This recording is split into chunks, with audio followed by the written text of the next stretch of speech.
24 jam sentiasa mendampingi. Indah dengan muzik Islami dan program dakwah. Allah Subhanahu wa taala kita melihat qada dan qadar. Dengarkan di IKIM, inspirasi Inforia Islami.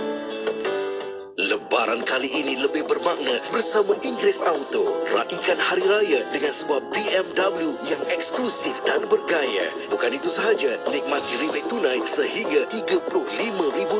Kunjungi bilik pameran Damansara atau Puchong atau tinggalkan nombor telefon dan alamat anda di bmw-inggerisauto.com.my. Wakil kami akan menghubungi anda untuk menjadikan impian anda satu kenyataan. Untuk tempoh terhad sahaja, tertakluk terma dan syarat. Tazkirah Ramadan ini dibawakan kepada anda oleh Inggeris Auto Sdn Bhd. Maklumat lanjut layari bmw-inggerisauto.com.my. Assalamualaikum warahmatullahi wabarakatuh. Alhamdulillahirabbil alamin wassalatu wassalamu ala asyrafil anbiya'i wal mursalin wa ala alihi wa sahbihi ajma'in. Radina billahi rabbah wa bil islami dinah wa bi Muhammadin sallallahu alaihi wasallam nabiyyan wa rasulah. Muslimin dan muslimat, para pendengar yang diberkati dirahmati oleh Allah Subhanahu wa taala. Jom sama-sama kita mengucap radina billahi rabbah. Betapa kita redha, kita gembira sangat. Allah satu-satunya Tuhan yang kita sembah dengan sebenar-benarnya. Allahu akbar. Wa bil islami dinah. Islam ini satu-satunya agama dunia dan akhirat kita. Bila kita sebut dunia, bermaksud dalam konteks cara kehidupan kita dan bagaimana kita nak mati supaya kita dapat masuk alam akhirat. Kerana kita tak akan mampu masuk ke alam akhirat kecuali dengan kematian. Wa bi Muhammadin sallallahu alaihi wasallam nabiyyan wa rasulah. Dan kita juga sangat gembira redha. Cuma Nabi Muhammad sallallahu alaihi wasallam satu-satunya nabi dan rasul yang membawa mesej, membawa Al-Quran, membawa Islam, iman dari Allah Subhanahu wa taala yang kita anuti ini. Alhamdulillah. Jadi seperti mana biasa juga muslimin dan muslimat, setiap kali pertemuan tidak lupa untuk saya berpesan pada diri saya sendiri dahulu dan kepada semua para pendengar, ittaqullah. Jom kita bertakwa kepada Allah Subhanahu wa taala haqqa tuqatih, dengan sebenar-benar rasa takwa. Kerana Allah sebut dalam Al-Quran, ya ayyuhallazina amanu taqullaha haqqa tuqatih wa la tamutunna illa wa antum muslimun. Wahai orang yang beriman, bertakwalah kamu semua kepada Allah dengan sebenar-benar rasa takwa, dan jangan sesekali ada yang mati kecuali setelah betul-betul kamu semua Islam. Bagaimana puasa kita semua? Saya tidak mahu bertanya kepada para pendengar muslimin muslimat bagaimana puasa anda. Kerana seperti mana kata ahli motivasi ataupun mereka yang menasihati masyarakat, kalau kita menunjuk jari empat ataupun satu jari kita menunjuk kepada orang lain, sebenarnya empat jari sedang menunjuk pada diri kita sendiri. Allahu akbar. Apapun, mudah-mudahan puasa kita diberkati oleh Allah Subhanahu wa taala, dan ia berkait selagi mana kita melaksanakan ibadat puasa sekaligus yang terkandung di dalam ibadat puasa. Kerana puasa ini walaupun kita tahu asalnya menahan lapar dari waktu subuh sampai waktu maghrib, tapi di sana ada pakej yang sekali datang dengan ibadat puasa ini. Mudah-mudahan puasa kita ini imanan wa ihtisaban, betul-betul atas dasar iman, dan kita mengharapkan pahala dari Allah Subhanahu wa taala. Baiklah, kali ini saya sekadar nak mengajak kita mengimbas kembali, kerana berkebetulan kita pun berada pada 17 Ramadan. Kerana 17 Ramadan ini, Allahu Akbar, merupakan hari keramat, hari rahmat, hari yang mana kita raikan sebagai hari nuzulul Quran, hari turunnya Al-Quranul Karim. Sedikit kita nak bercakap tentang berkaitan dengan nuzul Quran, yakni penurunan Al-Quranul Karim. Kenapa kita sebut penurunan Al-Quranul Karim? Kerana Al-Quranul Karim ini adalah kalamullah. Kalamullah. Bila sebut kalamullah, maknanya perbualan Allah SWT. Kita kena beza sikit ya. Di sana muslimin dan muslimat, cuma disebabkan dalam konteks gaya bahasa masyarakat kita, bila kita sebut Al-Quranul Karim, yang kita nampak ialah mushaf ataupun buku Al-Quranul Karim. Sebenarnya, kalau buku itu, buku Al-Quranul Karim disebut sebagai mushaf. Bila sebut Al-Quranul Karim, itulah kalamullah. Kalamullah ini seperti mana Allah Subhanahu wa taala adalah bersifat qadim. Seperti mana yang kita duk sebut selalu, antara sifat Allah ialah qadim, tidak ada permulaan, tidak ada akhir, bahkan Allah tiada yang laisa kamitslihi syai', yang tiada seumpama dengannya. Maka perbualan Allah Subhanahu wa taala ini sama sekali berlainan dengan mana-mana perbualan. Sama ada perbualan kita, perbualan malaikat sekalipun di alam gaib sana. Kita tak tahu macam mana malaikat bercakap, ya. Kerana bila kita pernah ataupun kita bercakap berkaitan dengan cara penurunan Al-Quran, kadang-kadang para sahabat yang ada bersama dengan Nabi SAW memberitahu mereka mendengar seperti bunyi lebah. Bunyi lebah. Kita kalau bunyi lebah, memang kita larilah, pasal kita takut disengat lebah. Tapi bunyi lebah, bunyi berdengung. Bagaimana bunyi tersebut, hanya para sahabat yang boleh ceritakan kepada kita, dan kita diberitahu bunyinya seperti bunyi dengung yang dilakukan oleh lebah. Jadi bagaimana cara percakapan para malaikat? Wallahu a'lam. Cuma bila malaikat itu datang dalam rupa seorang lelaki, dan biasanya diriwayatkan kalau Jibril datang dalam rupa seorang lelaki mengambil rupa seorang sahabat yang bernama Dahyah Al-Kalbi, yang mana bila datang dalam rupa seorang manusia, maka Jibril bercakap dalam konteks manusiawi. Yang penting kita nak sebutkan di sini berkaitan dengan nuzul Al-Quranul Karim yang kita raikan pada 17 Ramadan. Sebenarnya kalau mengikut tarikh 17 Ramadan itu sendiri, dia bukan cuma satu pendapat, iaitulah 17. Ada yang nyatakan bahawa penurunan kalamullah ini, Al-Quranul Karim, ada kata pada 7 Ramadan. Ada riwayat yang menyebut 14 Ramadan, ada yang sebut 21 Ramadan, 28 Ramadan pun ada yang kata begitu. Ada yang kata 24 Ramadan contohnya. Bahkan ramai dari kalangan ulama, mereka lebih cenderung kepada 24 Ramadan, walaupun tarikh 24 ini bukan tarikh yang kita jadikan sebagai tarikh rasmi untuk kita sambut. Apapun saya nak sebutkan di sini berdasarkan satu riwayat yang disebutkan oleh Imam Ahmad. Beliau berkata, Rasulullah SAW menyebut, bersabda, unzilat suhufu Ibrahim alaihi salam fi awwali laitin min Ramadan. Kalau merujuk kepada suhuf Nabi Ibrahim, telah diturunkan pada malam yang pertama Ramadan. Ini Nabi beritahu, ya. Ini hadis, ini bukan satu pandangan dari kalangan para ulama. Tak, ini hadis yang jelas. Kemudian wa unzilatit Taurah li sittin madaina min Ramadan. Kitab Taurah, bila sebut kitab Taurah, diturunkan kepada Nabi Musa. Nabi beritahu selepas 6 Ramadan. Sudah berlalu 6 Ramadan, turun. Maknanya 6 Ramadan lah. Wal Injil li 13 khalat min Ramadan. Injil 13 Ramadan. Wa anzalallahu al-furqana. Dan Allah telah menurunkan Al-Furqan. Al-Furqan di sini maksudnya Al-Quranul Karim. Bi 40 wa 20 khalat min Ramadan. Pada 24 Ramadan. Ini antara pendapat-pendapat yang disebut berkaitan dengan wahyu pertama, disebut sebagai nuzul Al-Quranul Karim. Sekarang ada dua isu di sini. Pertama, nuzulul Quran pada peringkat yang pertama, iaitulah dari Allah Subhanahu wa taala. Kan kita dah sebut dia perbualan Allah Subhanahu wa taala.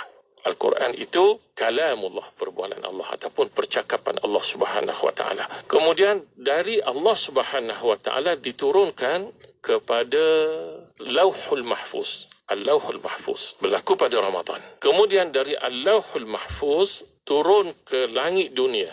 Di mana di langit dunia sana ada satu rumah dipanggil Baitul Izzah. Nama rumah itu Baitul Izzah. Kalau kita nak terjemahkan barangkali lebih kurang maknanya, ya. Bait itu maknanya rumah, Al-Izzah kemuliaan, keperkasaan, kehebatan.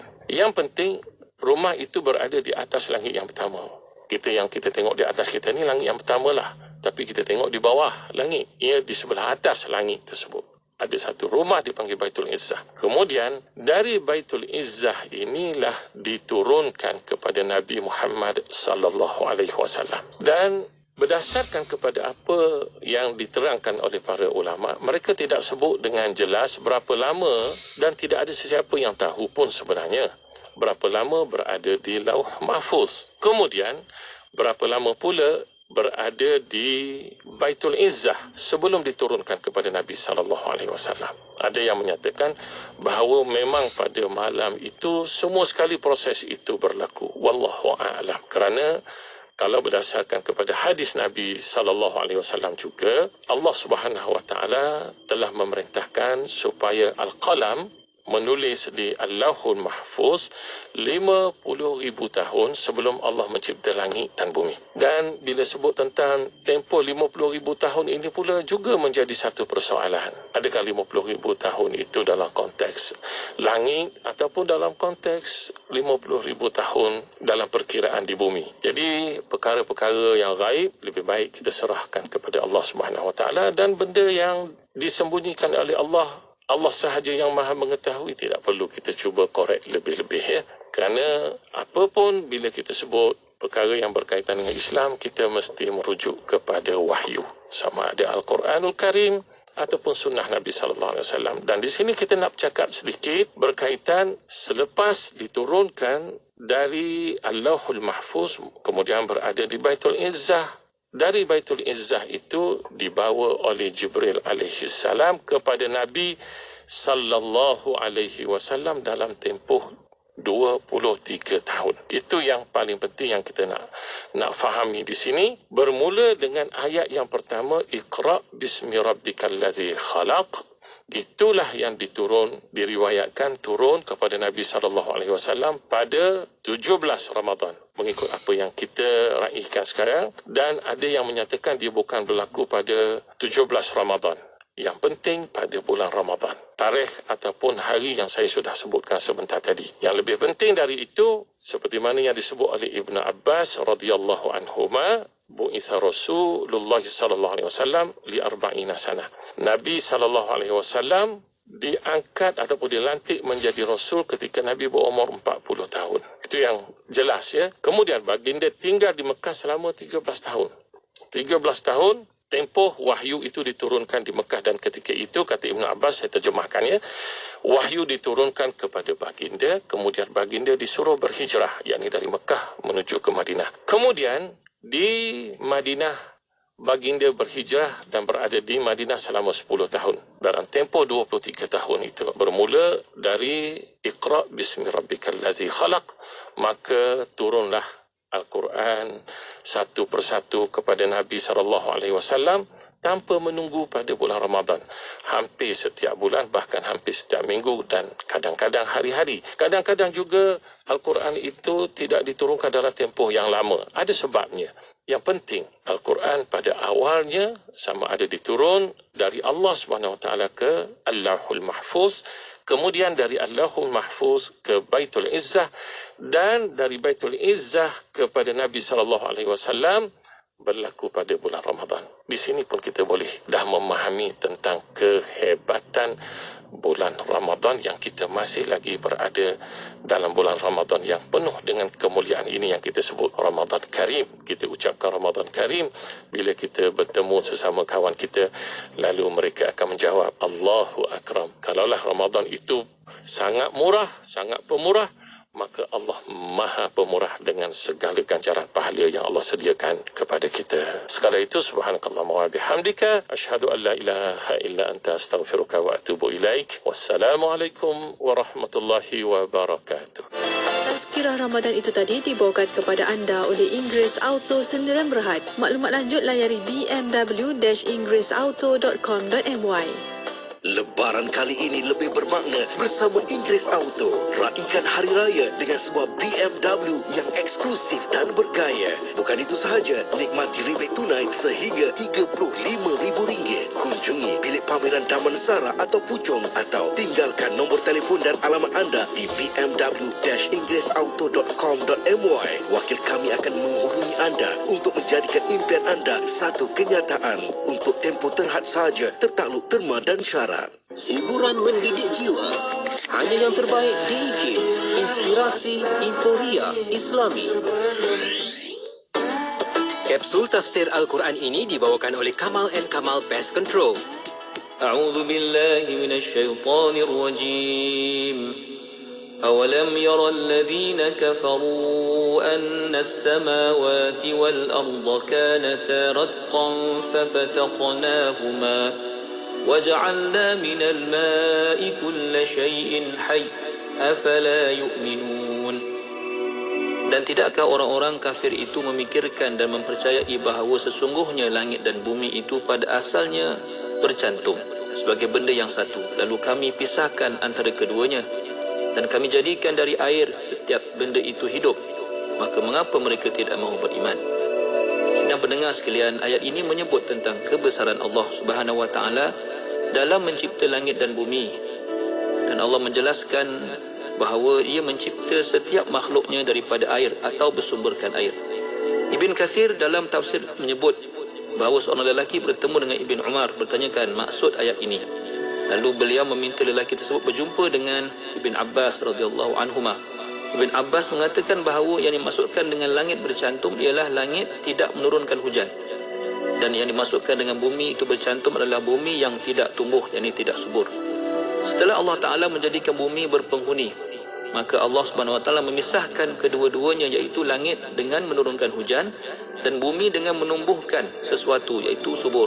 Berdasarkan tafsiran ini, terdapat sifat pemecah yang terkandung dalam makna perkataan fafataqnahuma, dan ini telah dibenarkan oleh suatu penemuan para saintis tentang teori The Big Bang, iaitu letupan besar yang berlaku 12 hingga 14 bilion tahun dahulu, yang mana pada asalnya alam ini bercantum padu. Ayat ini juga membawa makna kesuburan. Maka potongan ayat waja'alna minal ma'i kulla shay'in hayy, yakni kami jadikan dari air tiap-tiap benda yang hidup, oleh Ibn Kathir telah menyebutkan hadis Nabi yang mengukuhkan lagi tentang penciptaan makhluk daripada unsur air. Kapsul tafsir Al-Quran itu tadi dibawakan oleh Kamal & Kamal Pest Control. Kamal & Kamal Pest Control, peneraju perkhidmatan kawalan serangga anai-anai Bumi Putra Islam sejak 1985, memenuhi piawaian ISO 9001 dan berlesen oleh Jabatan Pertanian Malaysia. Pertama di Malaysia, inovasi kawalan anai-anai 7 tahun jaminan untuk perlindungan kediaman anda. Kamal & Kamal sedia dihubungi di 019-755-2625 atau di www.kamalandkamal.com. Tidak kira di mana jua, kami sentiasa bersama anda. IKIM, Inspirasi Inforia Islami.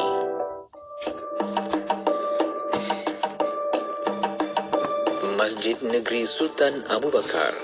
Masjid Negeri Sultan Abu Bakar ialah Masjid Negeri Johor yang terletak di Johor Bahru. Masjid ini telah dibuka rasmi oleh Sultan Ibrahim ibni Sultan Abu Bakar pada tahun 1900. Masjid ini diberi nama Masjid Abu Bakar sempena nama almarhum Sultan Abu Bakar Daing Ibrahim yang telah menitahkan pembinaannya kira-kira dalam tahun 1892. Masjid Negeri Sultan Abu Bakar dibina pada 1 Muharram 1310 Hijrah bersamaan 26 Julai 1892 Masihi atas titah Sultan Abu Bakar. Ia terletak berhampiran pejabat Majlis Agama Islam dan Istana Besar Johor Bahru, iaitu di atas bukit kecil di Jalan Tun Dr. Ismail menghadap Selat Teberau, menjadikan ia antara bangunan yang mempunyai pemandangan yang indah di Johor Bahru. Gaya reka bentuk bangunan di zaman kolonial bercampur pengaruh seni bina tempatan amat ketara pada reka bentuk bangunan Masjid Sultan Abu Bakar ini. Reka bentuk bumbungnya bercirikan seni bina Mogul dan tradisional dengan mengaplikasikan konsep bumbung limas. Dinding masjid pula mempunyai kemasan yang dihiasi dengan plaster berukir seperti yang digunakan pada tingkap, pintu dan tiang masjid. Panel-panel marmar di permukaan lantai masjid diimport dari Itali, manakala kaca berwarna di atas kubah diimport dari Venice. Keseluruhan bangunan masjid menggunakan konkrit sebagai bahan asas, manakala struktur bumbungnya disokong oleh kerangka keluli. Reka bentuk masjid ini hasil kreativiti arkitek dan jurutera tempatan Johor, iaitu Haji Butawif bin Haji Muhammad Arif dan Datuk Yahya bin Awaluddin. Masjid yang terbesar di negeri Johor ini mempunyai pengikat tiang yang diukir hasil adaptasi daripada seni bina klasik Timur Tengah seperti yang terdapat di beberapa buah masjid di Mesir, antaranya Masjid Qaid Bey, Masjid Markob, Masjid Sultan Hassan dan Masjid Imam Syafi'i. kalau pada bulan Ramadan, salah satu dari bulan yang Allah kurniakan kepada kita. Kerana kita faham ibadat puasa ini Allah Subhanahu Wa Taala telah kurniakan juga kepada umat sebelum kita umat Islam. Jadikan Ramadan anda tahun ini lebih bermakna dengan ikuti segmen khas Tazkirah Ramadan bersama dengan Ustaz Wan Suhur Bani Leman sepanjang Ramadan pada jam 1.30 tengah hari dan 5 pagi. Eksklusif di Radio IKIM. Selamat menyambut bulan Ramadan yang mulia, bulan yang penuh keberkatan. Ayo kita lipat gandakanlah rezeki kita di bulan yang mulia ini dengan menyumbang seikhlas yang mungkin kepada pembinaan Masjid Kampung Sungai Pusu Gombak Selangor di laman sesawang masjidsungaipusu.com atau terus ke akaun Bank Islam Jawatan Kuasa Pembinaan Masjid Yusof 1416-20110-00520. Jom berwakaf. Hospital Pakar Al-Islam, dahulunya dikenali sebagai KBMC, merupakan hospital pakar swasta terletak berdepan dengan Masjid Kampung Baru, Kuala Lumpur. Hospital ini ditubuhkan oleh ABIM sebagai satu program dakwah Bilhal sejak 1996. Misi penubuhan hospital ini untuk menyumbang terhadap penjagaan dan rawatan kesihatan yang berteraskan Islam dan cas rawatan berpatutan. Berkonsepkan hospital mesra ibadah, kami berusaha memberikan perkhidmatan terbaik dengan rawatan oleh doktor pakar yang berpengalaman. Ingat kaedah Islam, pencegahan lebih baik dari pengubatan. Hubungi 03-2693-1007 atau lawati www.al-islamhospital.com. Kebun sayur. Masya Allah. Hasil daripada kebun tu dah banyak benda-benda macam ni. Bolehlah saya guna kadang-kadang untuk masak, untuk apa, untuk ubahkan resepi, untuk try. For free. Menjadi tukang masak yang hebat, profesional dan bertaraf antarabangsa. Satu perjalanan cabaran yang panjang. Dengarkan kisah inspirasi bersama yang bahagia Datuk Chef Wan Ismail dalam rancangan Dapur Kita setiap Isnin jam 3.10 petang. Istimewa sempena Ramadan 2023. Eksklusif hanya di Radio IKIM.